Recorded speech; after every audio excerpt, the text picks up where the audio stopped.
What's going on, guys? Aaron from Top Tier Gaming here, and today I want to talk about some rogue decks post Cyberstorm access that are either have gotten support or seem to be pretty good into next format based on just how the archetype works for you guys to try out in Cyberstorm access meta, which is going to be, next week. The sneak peek was just this last weekend, and yeah, Cyberstorm Access is right around the corner. And of course, Cyberstorm Access brings Super Heavy Samurai, but a lot of rogue decks actually got really cool support, so I'm going to be talking about them in this video. And before we get into it, I do want to let you guys know Discord link down below, along with all of our other social media links. Also, I'm trying to hit 15,000 subscribers, so if you do enjoy this Yu-Gi-Oh content and you like what you see here, feel free to like and subscribe. It really helps me out and what I do here on the channel. And without further ado, let's start talking about some rogue decks. So I'm going to be doing 5, maybe 6 rogue decks that either got support or look like they can be pretty good. And the first one I actually want to talk about is B-Trooper. I know that might sound very strange because B-Trooper, there's a good chance a lot of you probably forgot the deck even exists, right? It's just not a deck that ever really realized its potential, and it had a couple of showings when DPE, Verte, and Anaconda was a thing, but they just recently got this card, which is not terrible. It's a good card, but it's not anything groundbreaking, but it does provide extra benefit to the archetype. So if you don't know what this guy does, essentially, if he's special summoned, you can add a B-Trooper card from your deck to your hand, so that's good. It can search spells and traps. And then it has another effect where if an insect monster is banished face up, which if you're unfamiliar with the strategy, they have a lot of ways to banish insects, things like Doom Dozer, Beargrum, things like Armor Horn. So that happens in Engine. You can target a banished B-Trooper monster and special summon it. So it's like a search and a special. It's very powerful. And the main thing that makes it good is the fact that, of course, it is level 5, so you can use something like Instant Fusion to summon Cruel Saturn, and that gets you a lot of extending power, right?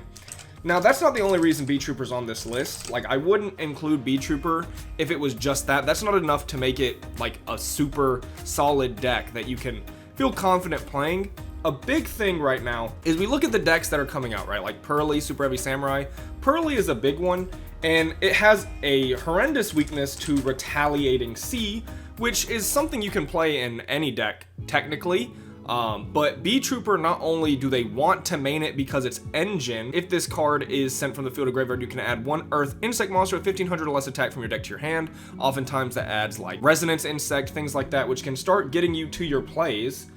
So it's like a starter, but it's also an extender if you're able to drop it on your opponent's turn, right? Because it just puts an insect body on board. The fact that this card potentially has a lot of application in the meta, you think about runic spells that special summon, Retaliating's great. You think about Branded Fusion, Retaliating solid there. All the Pearly spells, Retaliating looks okay. Something like Contact Sea looks a little less good, but you still might want to play one of this to search off your Retaliating or your Resonance Insect as well. And the fact that, Math Mech is something that is also a solid deck in the upcoming meta, and something like Sting Lancer is very good versus Math Mech. Especially if you can filter it on multiple turns and have one on your turn and your opponent's turn. Maybe you can stop, Sigma on their first turn and then stop the Super Factorial on the next turn. Similar to a Bestial almost. But yeah, it does have a good matchup into Math Mech. And honestly, the deck does have a lot of solid extending power. The weaknesses of the deck are we're in a Droll format. Droll is very popular, and this deck does have some problems with Droll. But as long as you have enough extenders, you can still make your Invincible Atlas and set up a couple interrupts. The way I usually like to play it is set up multiple hand traps in my hand, like a Retaliating, a Sting Lancer, even potentially Scale Bomber, so that when you drop one of your other hand traps, you can special Scale Bomber with it. And I kind of like playing it that way because it makes it less weak to board wipes. And yeah, that's why I want to recommend B-Trooper as a solid rogue deck that you can try out post Cyberstorm access. Alright, so the next one on this list, I want to actually recommend Teller Knights because people are definitely very into this archetype. I've had plenty of comments about it, on my deck tier list, where I actually forgot to add it, and I didn't really know enough about it to even rank it though. And I've seen some stuff now. The deck has some actually cool plays. It seems competent enough to be called rogue, which I really like. Lyra and Altea, they're really solid cards. But also, really, this rank 4 Xyz they got, it seems to be the star of the deck, in my opinion. Not the star. Ptolemaeus is really good. And the way the deck plays now, it is less like normal summon Deneb set for the old days. It can actually make some competent plays, but these 4 cards right here are the new support. You have Teller Knight Lyra, Teller Knight Altea, Teller Knight Constellar, and Teller Knight Constellar Caduceus. and I'm pretty sure those are the only 4 cards. Yes, so this is a deck I haven't tested personally myself. I don't have any, you know, things I want to say as far as how I like playing it, similar to how I said with B-Trooper. But I do think this deck has some potential, and I've also seen some really nasty things where this deck can set up, I think it's a 2-card combo. I'm not sure if you need to run a certain amount of bricks or if it's maybe even a 3-card combo, but I've seen combos where you can actually skip your opponent's turn like indefinitely, using Ptolemaeus, of course, and I forget which effect it is. The detach 7, skip your opponent's next turn. Yeah, I've heard that there are combos where you can use this multiple times, and that's essentially an FTK. It's like, you know, Yatagarasu. That could be interesting. I don't think that's really the way to play Tellarknight. I think playing it more like the mid-range control aspect will probably be more consistent. But I do recommend people try this deck out, especially if you are a fan of Tellarknights from the past, because they did just get 4 support cards that actually make the deck seem relatively competent. So yeah, I think Tellarknight could be really cool post Cyberstorm access. Alright, so the next one I want to talk about isn't necessarily because it got new support, but more because finally the format has sort of allowed this deck to maybe come back into the limelight a little bit, because finally the meta is shaping up in a way where its main boss monster seems very, very strong. And I'm actually talking about Virtual World. So mostly Shen Shen. I feel like whether Virtual World is good in a format or not is based on Shen Shen and Chuche, because of course Virtual World has many crazy combos that we've all seen from the past, where you can end with a bunch of different things. It has a lot of options, but the real backbone of the deck, in my opinion, is Shen Shen Chuche, and if that is good in a format, then I think Virtual World can find its place as a rogue contender, or even better sometimes. Obviously the deck has some issues with consistency, it always has been, but I don't think like it's too terrible, and of course we've had more consistency cards over the years like Small World and whatnot. Now Droll is also popular, but I feel like Droll, you know, it hurts something like Virtual World less than a deck like Super Heavy Samurai or Dark World, right? Like it's a hindrance, but it's not shutting the deck down completely. And why do I think Shen Shen is good this format, right? So actually before I hop into that, sort of to back this up, I just went to the Mendenhall, Mississippi Regional like 2 weeks ago, and what ended up winning was actually Sword Soul Virtual World. So do keep in mind you could play this with Sword Soul cards because that you have worms. Now me personally, I don't know, I've never tried to play it that way, and you know, it might be good, but I've never really tested it because it seems a little clunky to me, even though there is synergy. But keep in mind, like, that actually won a regional in Kashtira format, right? So like the format we currently have been in. So going into a format where it's good, it's only strong things for Virtual World. And why do I think Shen Shen's good? So for those who don't know, Shen Shen's first line of text is a continuous effect that says any card sent from the field to the graveyard is banished instead. It is Macrocosmos from field, so it's very specific what it hits. Things like Cyburst decks like Math Mech get absolutely destroyed. Tearlaments, however, things that, you know, send to graveyard from deck or hand, the way Tearlaments did, Shen Shen was not a popular card that format because that's not the type of banishing Shen Shen does.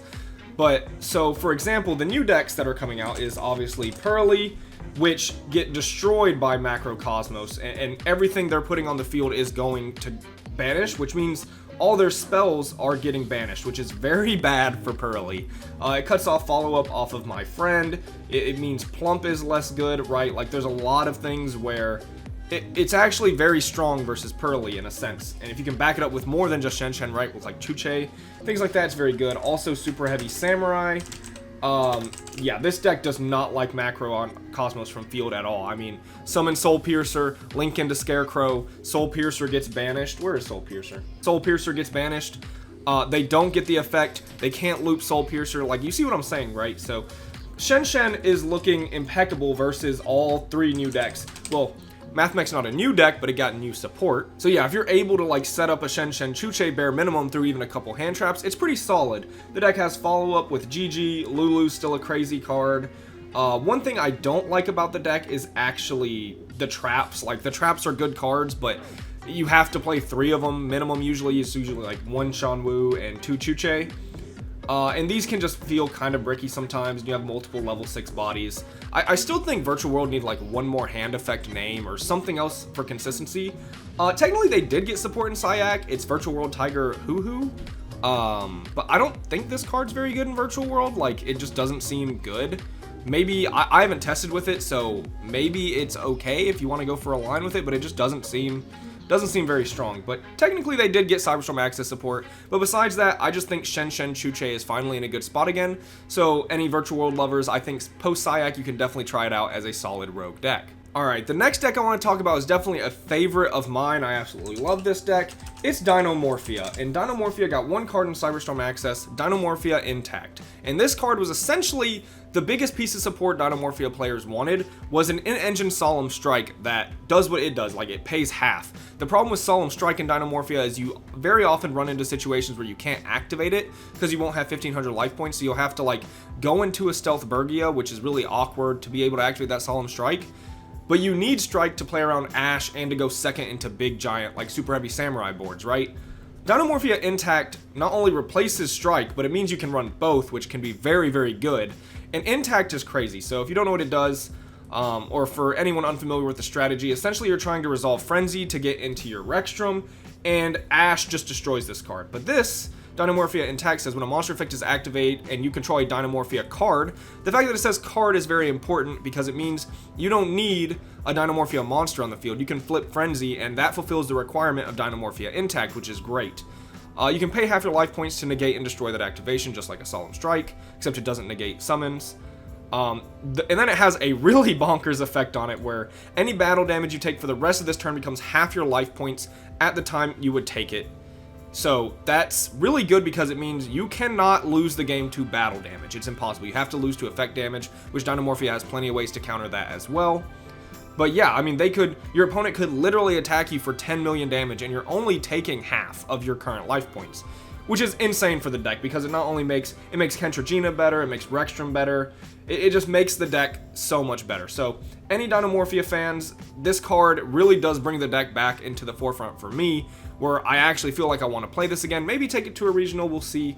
I do think the deck is solid, and it doesn't lose to the fact that we're in a Droll format, right? So that's a plus side. I think Dino Morphia, for anyone who wants to try it, now's a solid time because of the support we just got. So the last rogue deck I kind of want to talk about, and maybe I'll include an honorable mention for a little bit after this. The last one I want to talk about is Exo Sister, which Exo Sister is a deck that a lot of people know me for because I do have a regional win with the deck, and that video has a lot of views, so I figure a lot of people know from my time playing Exo Sister that I'm a big fan of this deck. I think it's a really solid, like, mid-range, you know, it almost kind of plays like a Cyburst deck where you run a few starters and then you play hand traps and, like, flex spots, but it's more just like a mid-range control-y deck. And when Martha came out in Power of the Elements, it really boosted it. And you might notice here there's no actual support for Exo Sister, like, directly in the set. However, we just got Sakitama, which this card is very good in any deck that wants to make rank 4s. It's not exclusively like an Exo Sister thing. However, it's probably best in Exo Sister because Exo Sister actually needs it, right? Like a deck like Mathmech, yeah, you could run it, but Mathmech doesn't need this package. A deck like Exo Sister really does appreciate the extra starters and actual cards that are 1-card rank 4s because that is what the deck has always lacked. So you can play a combination of Sakitama and Aratama to be able to make some of your Exo Sister Xyz monsters, and what's really good about that is that Sakitama provides you an extra normal summon. And this is very good because it means with Martha, you cannot special summon anything but Exo Sister monsters the second you activate this effect, right? So other extenders, it's very hard to play them. However, this package works perfectly, and I really enjoy that. And being able to access, you know, both of these cards and get your deck rolling is very nice. So it's finally another 1-card starter in the form of Aratama. And also a very nifty thing about this deck, which is, I mean, it's not exactly, you don't have to play this in Exo Sister, but it's something I've been theorying with when I think about playing this deck post Cyberstorm Access, is we are in a Droll format, so I was thinking about playing Gamma, even though it has some negative synergy with Martha, because you can't use Martha and Gamma in the same turn, but if you're stopping Droll, it might be okay. But something that's very funny is if you do drop Gamma on like a Droll and Lockbird after your Prosperity, then you can, you know, special Gamma, special Driver, normal summon Aratama, and then Aratama and Driver can actually make Chaos Angel. So that is really insane because you'll get both the light and the dark effects, which pretty much makes this towers, and it's just really solid. I just think that's so funny because, you know, this is level 6 light, this is level 4 dark.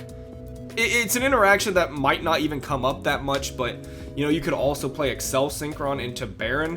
Exosister essentially has always had like 6 free extra deck slots you can do whatever you want with. So I think that's very funny, thinking about like what you can do with Exosister now if you want to run Gamma. Like, Gamma has so many options randomly through these cards existing.